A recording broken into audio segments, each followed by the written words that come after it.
Sasa ndio ungepata nafasi na mtoto wako hayuko shule kwamba uweze kuzungumza naye, ndio uko hoi kabisa, unavuta shuka mpaka saa 12 ndio siku ya kupumzika. Lakini pamoja na hayo, mzazi unaagizwa, weka mkakati kwa ajili ya kumlea mtoto wako, kwa ajili ya kutoa malezi ambayo ni bora, kwa sababu tunaishi katika ulimwengu ambao umeharibika. Nimesema kwamba ndoto ya Mungu kwa mtoto wako ni ili aishi maisha matakatifu, lakini ndoto ya ulimwengu huu ni mtoto wako aingie kwenye mambo ya starehe. Nikasema kwamba mfano kama michezo, elimu. Naweza kukuta watoto hapa nikimsimamisha nitajia wachezaji wa Simba, anaweza kunitajia kuanzia wa kwanza hata yule ambaye hajacheza msimu mzima, ambaye anakaa kwenye benchi, akawataja wote. Nikimwambia nitajie wachezaji wa Azam, atawataja wote, hata yule ambaye anategemewa kusajiliwa kesho. Lakini mwambie hata mstari tu ambao tumejifunza kwamba unatoka kitabu gani, atakwambia ule mstari unaosema mleni mtoto katika njia ipasayo. Ngoja mama nifikirie kwanza. Unatoka, kama sijakosea, unatoka kwenye vitabu vile vya Musa vitano, sijui ni Kumbukumbu la Torati, sijui ni Mwanzo.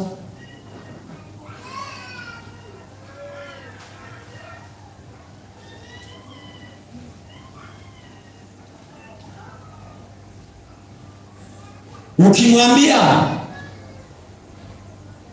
aimbe wimbo wa msanii maarufu hapa Tanzania, atakuimbia. Lakini mwambie tu niimbie pambio, niimbie hata wimbo mmoja wa tenzi namba 10, hata ajui unaitwaje, hata na kichwa gani ambao tunasema usinipite Mwokozi, hajui. Lakini wimbo wa msanii ambaye ni maarufu hapa Tanzania atakuimbia wote. Au nimsimamisha mtoto mmoja hapa mmoja.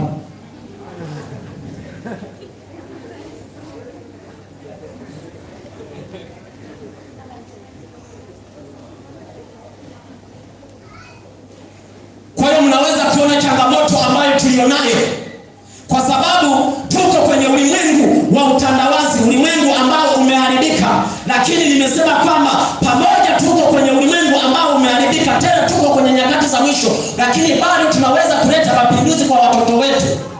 Tunaweza tukatoa malezi yaliyo bora. Unaweza ukawa mzazi uliye bora katika ulimwengu ambao umeharibika. Lakini ni pale ambapo utakuwa umejenga mahusiano mazuri na watoto wako, ambapo tumeona kwamba 80% ukijenga mahusiano, yani umemaliza kila kitu. Kila utakachomwambia mtoto wako atakuwa anakielewa na kishika. 20% tu utakuwa unaelekeza kwamba fanya hivi, umeshamaliza. Hata katika ulimwengu huu ambao umeharibika, ulimwengu huu ambao umeoza, ulimwengu huu wa utandawazi ambao tunaweza tukaona kwamba haiwezekani, ambapo watu maarufu duniani wanaona kwamba kizazi chetu kinaharibika, lakini wewe mtu wa Mungu, kwa kupitia neno la Mungu unaweza ukafanya mageuzi kwa watoto wako.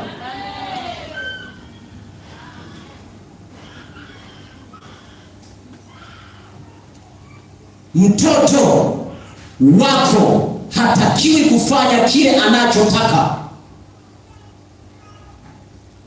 Anatakiwa afanye kile kinachohitajika.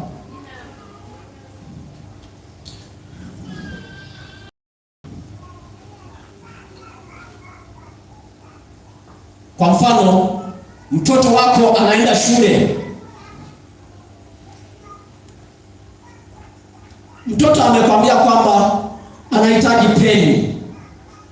peni ulizomnunulia zimeisha, kwa hiyo anataka peni. Mzazi, pesa yako mfukoni, unaenda kununua peni. Right, buru hii Mnaiona? Unamkabidhi mtoto wangu, njoo.